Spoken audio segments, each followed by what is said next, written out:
A British king just stood inside the United States Congress and quoted Oscar Wilde. If that sentence alone didn't make you do a double take, I don't know what will. According to official transcripts released after the historic address, His Majesty King Charles III delivered a speech that was equal parts diplomacy, dry British humor, and a not-so-subtle reminder that the so-called special relationship is far from dead.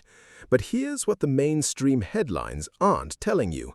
Behind all the royal formalities and the nods to 250 years of history, the king reportedly made three very specific requests, and two of them might actually surprise you.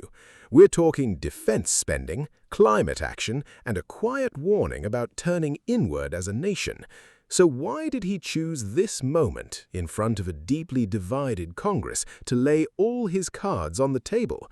And what did he say about his late mother, Queen Elizabeth, that made even the most stone-faced representatives shift in their seats?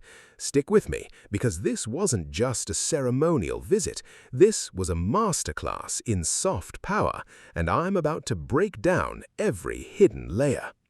Let me start with the moment that actually made me laugh out loud. According to the address, King Charles opened by acknowledging the traditional British parliamentary practice of taking a member of parliament hostage during the king's speech to ensure the monarch's safe return. Then he joked, and I'm paraphrasing here, that these days they treat their guests so well that the hostage often doesn't want to leave. He even asked the Speaker of the House if anyone had volunteered for that role today. Now, according to body language analysts who reviewed the footage, several members of Congress were visibly chuckling. But here's the fascinating part. That joke wasn't just for laughs. According to royal communication experts, it was a deliberate icebreaker designed to acknowledge the historical tension between the UK and the US, the whole 1776 thing, while simultaneously showing that both nations can now laugh about it. Clever, right? But wait, the very next thing he said opened a much deeper, more serious loop that he wouldn't close until nearly the end of the speech. He mentioned the incident not far from this great building that sought to harm American leadership. He was referring to a recent security event near the Capitol, and according to sources familiar with the speech drafts, that line was added just 48 hours before delivery. Why? Because the king reportedly insisted on addressing it directly, despite objections from some advisors who thought it might be too political. So what did he actually say about it? Let me read you the exact line according to the official record. "Such acts of violence will never succeed.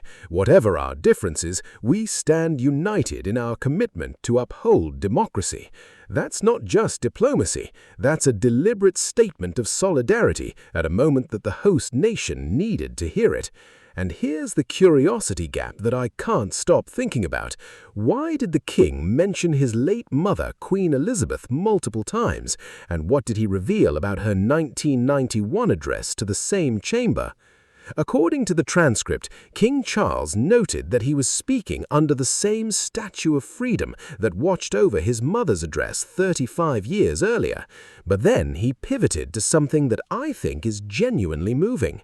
He said that the values his mother spoke about then, democracy, alliance, shared sacrifice, are even more relevant today because the world is, in his words, more volatile and more dangerous than it was in 1991. That's a pretty stark admission from a head of state who's usually measured in his language. And according to political commentators who've analyzed the speech, that line was aimed directly at Congress's ongoing debates about foreign aid and international commitments. In other words, the king was politely, royally telling the US that it cannot afford to look inward. But here's the part that my sarcasm kicks in. He also mentioned that this was his 20th visit to the United States, but his first as king. 20 visits. That's more times than I've visited my own relatives across town.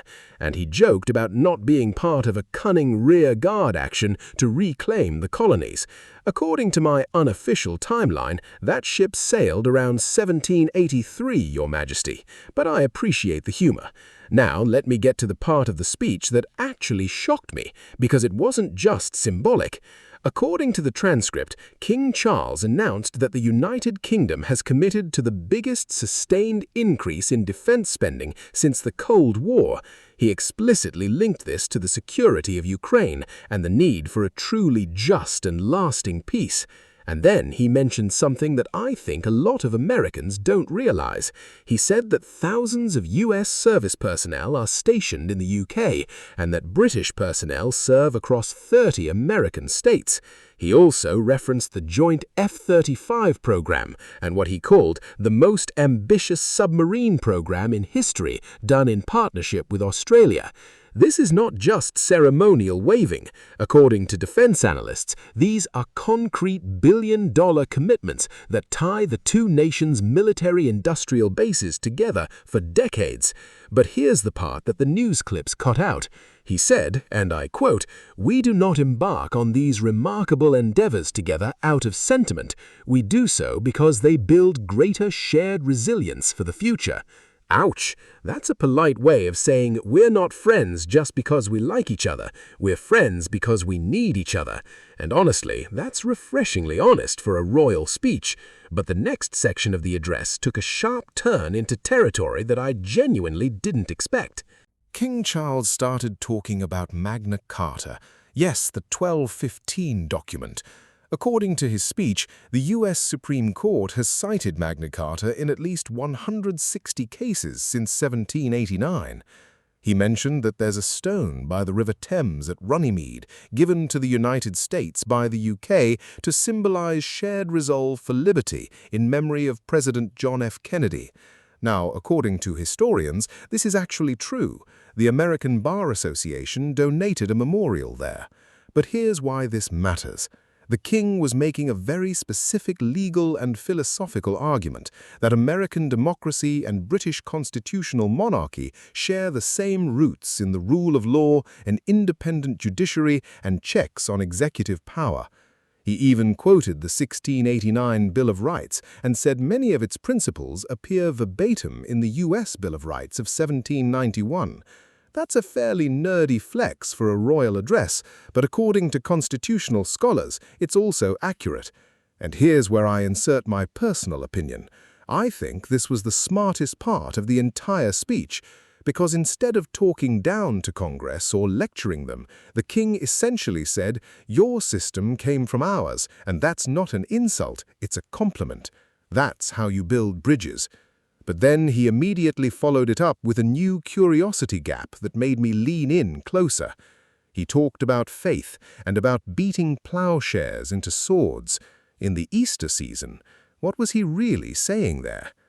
According to the transcript, the king described the Christian faith as a firm anchor for himself and for many in the room, but he also emphasized his lifelong work in interfaith relationships and understanding.